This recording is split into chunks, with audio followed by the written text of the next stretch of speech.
Hey guys, and welcome to the Kyle Hartman Project, a weekly podcast that provides a variety of functions in audio and video on YouTube. I feature guests that I network with on my journey in an effort to grow and learn from them. Sharing their story, their vision, and their keys to success are all things that I try to do in each episode. Your time is valuable to me. I can't thank you guys enough for lending me your ears and your time to listen to these episodes. It tells me that you're ready to be your best, or you wouldn't be listening. Now, before we start the episode, I want you to check us out on Facebook and Instagram. You can find us under the handle at the Kyle Hartman Project. If you haven't already, make sure you subscribe down below and let us know where you're listening from in the comments. Once again, I'm so grateful that you guys are tuned in with me here. One other last thing I want to do is give a huge shout out to Backpack Boy Beats for all the music that you hear in my episodes. If you guys haven't, you need to check him out and look at the handle that I'll share on this video. Stay tuned and enjoy the episode.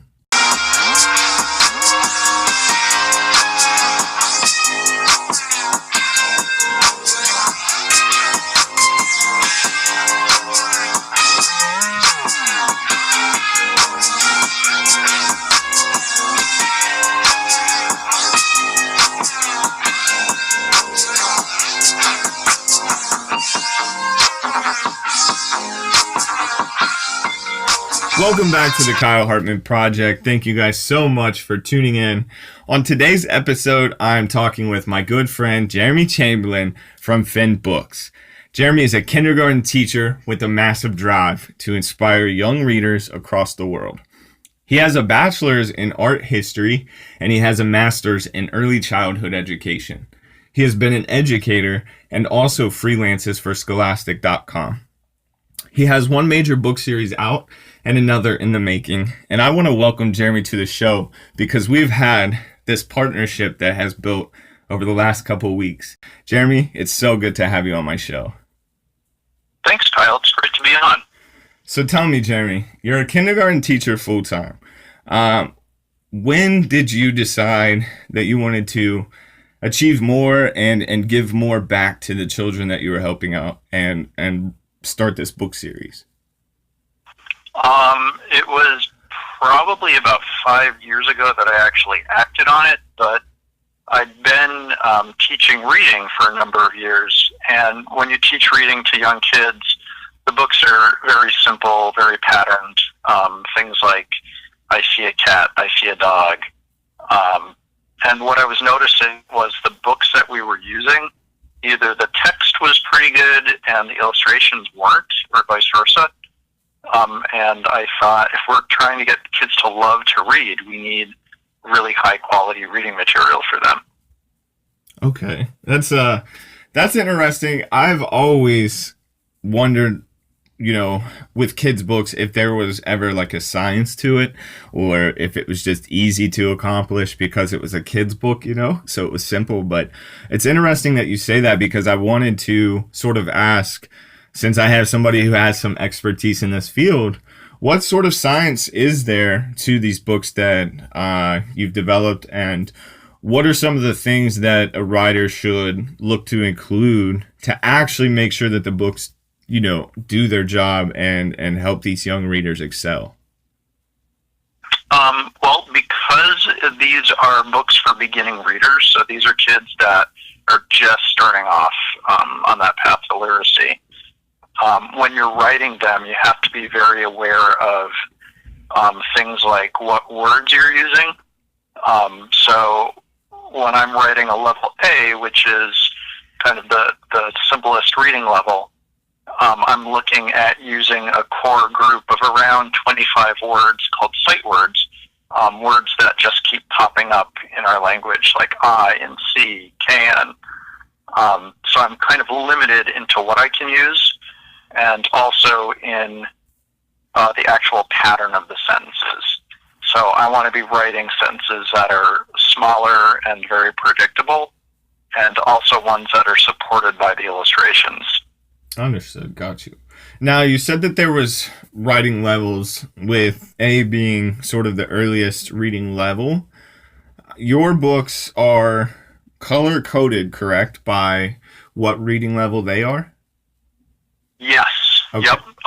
So they are color coded by the reading level. So right now I have in print levels A, B, and C.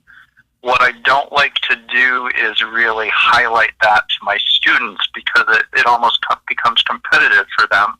Where Susie might look and go, "Oh, geez, I'm only in a level A," and Sally's in a level C. Gotcha. And I've actually run into situations where the parents will compare where their kids are at. Oh, okay. And I want the kids to feel successful, not like they're competing. Yeah, especially with just reading and learning literacy and things of that nature, because it's something that shouldn't be a competition. I think it should be something that needs a lot of time and energy and focus to really grasp, because it's it's our written and spoken language. So my question with the 3 categories, so this is a first series and it's for younger ages. So what specific age ranges are we talking here? What level would you say these A, B, and C books fit into? Well, because I'm a teacher, a kindergarten teacher, I started off with A through C because typically in kindergarten, the kids will come in at around an A or a B, being able to read that level, and they'll progress to a C or a D by the end of the year. Got you. So, I wanted to keep within that kind of age range, but there are kids who are able to read even in an earlier age. I mean, you could have a 4-year-old, who's reading a level C or above. Right. Okay. That makes sense. So let's get into the character a little bit. I know we've said Finn books. I don't know if everybody knows what or who Finn is. So let's tell everybody about Finn the dog. Yeah, sure thing. So Finn is a soft-coated Wheaten Terrier, which means he doesn't really shed, and I don't do a lot of sneezing, which is great because I'm allergic to dogs.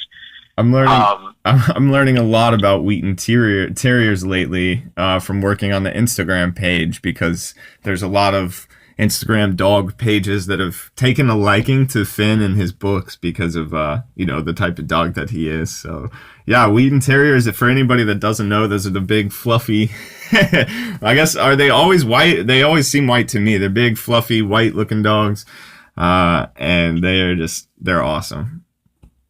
It's funny you said that. I was actually looking at puppy pictures of them with my class on Thursday. When they're small, they tend to have darker markings. Okay. Like their muzzle might be really dark.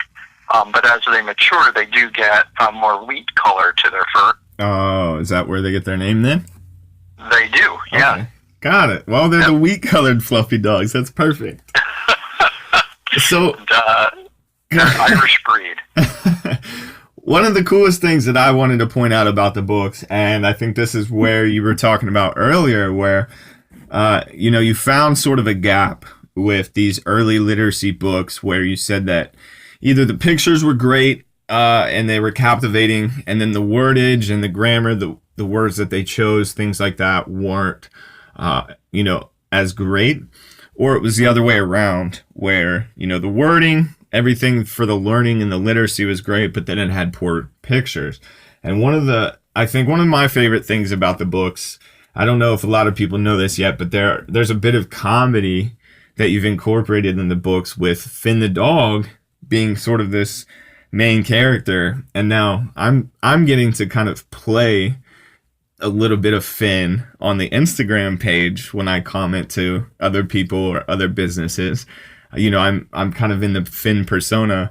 But the coolest thing is that a lot of the pictures have Finn, riding a bulldozer bucket going up and down, or people trying to feed Finn a bowl of oranges. And every time I look at the books, I just crack up, because you just see Finn the dog and it's real imagery. So tell us a little bit about that. Where did a lot of those ideas come from? Did you know that this creativity was going to kind of play a big factor with these book series?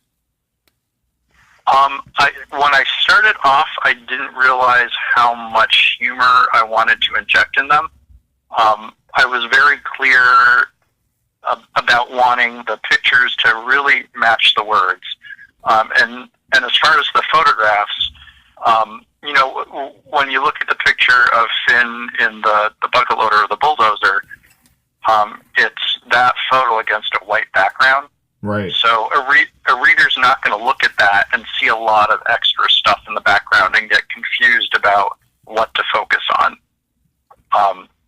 So I really wanted them to just focus on Finn and whatever he was doing. And then as I got going, I realized I was kind of putting him in these situations that were, downright goofy, like you're not really going to see Finn in a bucket loader. We're in a car. Yeah, exactly, driving the car. I mean, I've had debates over the past couple of years with my students about, does he really know how to drive? And these are kindergartners. Exactly, yeah. So these are, mostly 5-year-olds. And there's a whole core of them that are convinced, yes, Finn has his license. But even the book about vegetables, you've got just giant vegetables and a small dog, and that's enough humor for some kids to look and just crack up and think, yeah, it was this is just such a crazy scenario. I was going to actually note that too. So if anybody out there listening has Instagram, check out at fin.books. I'll put it on the YouTube slot here. I want you guys to check that page out because you'll get to see a lot of the imagery and you'll get to see a lot of the stuff that the company comes out with, for the books and the book series. But there is a video that was shared of a young reader who is just cracking up at the thought of Finn trying to eat a bowl of oranges or, Finn trying to eat these vegetables. So it's definitely something that I've taken a liking to, and it's really exciting to work with. Just such a fun project. A funny dog that everybody loves and a really, really good purpose, And so, Jeremy, I congratulate you for coming this far with these books because I think they're incredible. You also have a Facebook page, correct? I do, yeah. And so you can probably find the Facebook page just by searching Finn Books. But Jeremy, is there a specific way to get to that page on Facebook? I mean, is there a specific handle other than Finn Books that we should look for? No, I think if you just pop in Finn Books on Facebook, it should pop up. Okay, cool. You could also get to it just off the regular website. Okay, yeah. Which is finbooks.com. Yeah, we will put that on the episode too. So for anybody listening at home on the YouTube video, we'll have all these links. We'll have the images of all the pages for you guys so you know what to look for. www.finbooks.com. That is where you'll see everything. The website looks wonderful. The Instagram page is brand new, so it would mean the world to both of us if you guys would go follow that. One other thing I wanted to ask you, Jeremy, was, so tell us a little bit about, for anybody that's out there that has ever thought about writing a book or getting into this sort of realm, tell us more about the publishing process. What are some of the things you've had to go through to kind of build the business around the books? Sure. Well, it is not easy, I can tell you that. That's why I wanted you to talk about it. Yeah. It's one thing to have the idea and actually go through and write them, but then to get them published is a whole other story. So what I ended up doing was basically self-publishing, but not through an online company. What I did was my dad, who's a graphic designer, did all the design work and photography for the books. So I was able to use one of the sources he uses to get the books actually printed. So we took the files and brought them to the printer and had the books printed up that way. Nice. So you kind of had to get creative, but you made it happen. Yeah, I was determined that, and actually when I set off doing this, I was determined if I couldn't come up with the money in any other way, I would take out a loan, whether it be a home equity loan, and that's actually what I ended up doing because I was committed enough that I wanted to get these books into schools. So I really felt there was a need, and I grew up in a house where, reading was, was fun. It was a thing that you did. And, I had my grandparents and my parents as role models. And I know you talked about your Nana. Access. Your Nana, right? I'm sorry? Tell me about your Nana. Oh, yeah, my Nana, she was a big role model too. She could have like 4 or 5 books going at a time, like bestsellers, newly released. Really? And I was always amazed when we would visit to see the stack of books that she was going through. And my aunt also worked at that same library that my grandmother went to, so we were kind of immersed in that kind of book culture. But just growing up, it would get to the point where during the holidays, if my folks said, "What do you want for your present?" I would say books, and they'd go, "You don't need more books. You have plenty of those." But still hasn't changed.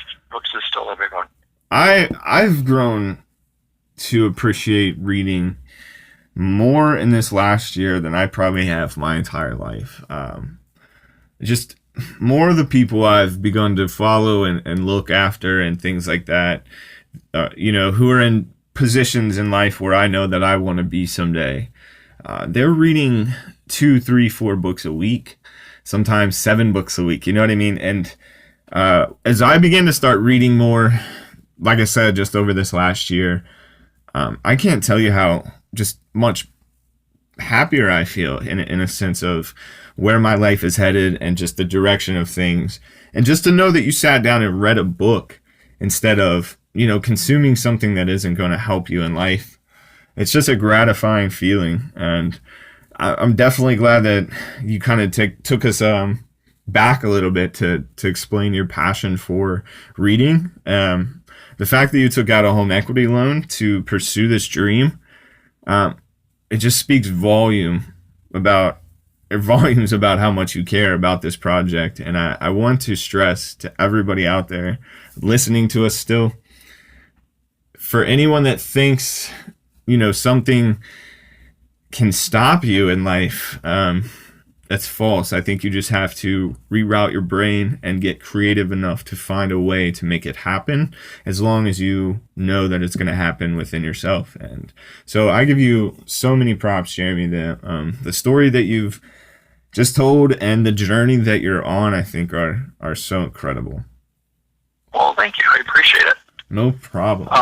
Go ahead. One more thing. One more thing. Could I mention about the books? You can mention as much as you want about the books. This is our episode, baby. Okay. Well, I'm just thinking. The set that I have. One thing that I wanted to really make them stand out a way I wanted to make them stand out for teachers, was the back cover of each of the titles has the complete text printed out on it. So as a teacher, I know if I'm looking for, say, a level B book to use with some of my students, it's time consuming grabbing all the books I need for, each of the kids, and they're each probably reading at a different level. But, I've got to page through those books and figure out what's the storyline, what's the text look like, what are those sight words that are going to keep popping up and be concentrated on. Yeah. But now you just pull the book, you look at the back cover, it's all there. I'm looking at the back cover now of a lot of books. And so we'll have pictures of this as well, but for anyone just listening, you got a tab at the top and it says guided reading level. It gives you the level A, B, or C. Then it gives you the word count. Then it literally has the title and then the entire book line by line. And it's just such a quick, I'm flipping through these. It's a quick reference to which book has what. Pretty smart to do that. And it's also good that you mentioned teachers as well, because one of the questions that I had initially asked Jeremy, for everyone out there listening, was, in hopes of selling these books for him, I was getting more data, if you will, on what I should look at to try to sell the books to, or who I should look at. And he told me that, teachers are really what we're going to try to target here for these books. Jeremy, will you mind explaining, like you did to me, for everyone listening, kind of why these books need to stay in classrooms versus just being sold at home? Sure. One of the reasons, that we put the writing on the back was because we wanted this to be something that teachers would find, really handy and helpful. But what happens is with young children, when they're reading, oftentimes they're memorizing the text. So if a kiddo was to come to school already having been exposed to one of these particular titles and read it, the instructional value for the teacher isn't quite there because the kid has memorized what the lines are. And I bet almost every parent out there can relate to, how many of your kids that are reading wizards have memorized the books in a couple times reading it. So I thought that was just such a good point to the books that, I didn't even think about initially. So I wanted to make sure that we kind of got that out there because it makes complete sense. These are a series that are designed to actually help with early literacy. Exactly. And actually, if you go to the website, finbooks.com, you can click on sample book and see a complete book. Yes. I think Going Out is up there. Yes. And actually, humor-wise, if you look at the last page in that book, there's a shot of Finn with a ski cap that's kind of fallen over his eyes. Going Out is my favorite. Is that your favorite? It's just in the sense of the humor. Yes, Going Out to me is the funniest book. And what's crazy about that book is when we were doing the photo shoot for it, originally the hat was just on Finn. It wasn't falling off. And it fell, and I had turned to my dad at one point, because I was there, and he said, fix his hat. And I said, no, take the shot. That's going to be the ending of the book. You can see him with his hat on, too, throughout the book, and you could tell that you made a great decision there because it definitely capped the book perfectly. One thing I want to add to what he was saying, if you go to the website, that book is a free downloadable PDF book. So you can actually just go and check it out. It probably for adults, it'll take you about 30 seconds to read through it, maybe a minute. But it's very good stuff. I highly encourage you guys to check it out, or at least share this podcast with anybody you know that's a teacher, or just has a desire to continue early reading and early education. Jeremy, I just wanted to ask you one last thing. Do you live by any certain quotes, or do you have any certain quotes that you would like to share? Because I always end an episode with a quote, and I actually have one as well, but I just wanted to see if you had one first to put yours out there before mine. I think it's kind of more of a way to live by rather than a quote, but go ahead. Perfect. And I kind of cite my folks, especially my mom and Mr. Rogers at the same time. Yeah. But I try to go through every day just remembering to be kind. I love that. I think that's something that's so crucial to an individual's happiness too. I think giving back without expecting anything in return, kind of, and just being empathetic to other people. So I love that. And who doesn't like Mr. Rogers? You know what I mean? Exactly. I actually, when I started teaching, I actually wrote to him. Did you really? I did. I wrote to him, and I just, it was a quick note, but I just said, I want to let you know I'm teaching in early childhood. I originally hadn't set out on this path, and I want to thank you because you were a role model for me growing up. And he actually wrote back, sent a little autographed photo, which I thought was pretty cool. That's amazing. That's true character right there. I almost want to title this episode now "Letters to Mr. Rogers." Oh man, he was just such an inspiration, I think. And watching some of the things that he did, actually in the legal system and the political system too, to ensure, children were still learning on TV and things like that. It was pretty intense to see some of those things, but. So I want to kick off the episode, end the episode with a quote. I think it was just Read Across America, if I'm correct, right? It was, yeah, Friday. Friday was Read Across America. That was one of my favorite times when I was going through public school. And I just remember eating green eggs and ham in the cafeteria, reading so many books. You had so many awesome people come to the class and read to you. It was just such a great day, and it really did make me appreciate reading more as a kid. And so I have a quote that just applies not only to reading, it applies to this episode, and I think it kind of applies to a lot more than that. It's by Dr. Seuss, and it's, "You can find magic wherever you look. Sit back and relax. All you need is a book." And so we'll leave you guys with that.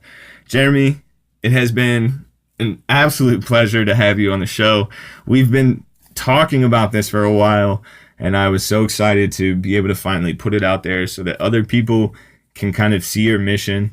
Hopefully they'll go check you out, and we'll get these books out there to all the kids. Well, that would be awesome. And, just in case you have folks that aren't necessarily teachers, they can always pass the word along to teachers they know. Exactly. Word of mouth is our best friend with these books, I think. Oh, definitely. And thank you for having me on. This has been super. Oh, it's my pleasure. And for everybody still listening, I want to thank you guys again from the bottom of my heart for really listening to the Kyle Hartman Project. If you guys want to be on a podcast, if you know anybody that wants to be on a podcast, please just get in touch with me. Let's have a chat. Let's see what kind of value we can bring for everybody else that listens to us too. This is another great episode of the Kyle Hartman Project. Tune in next week, and we will see you later.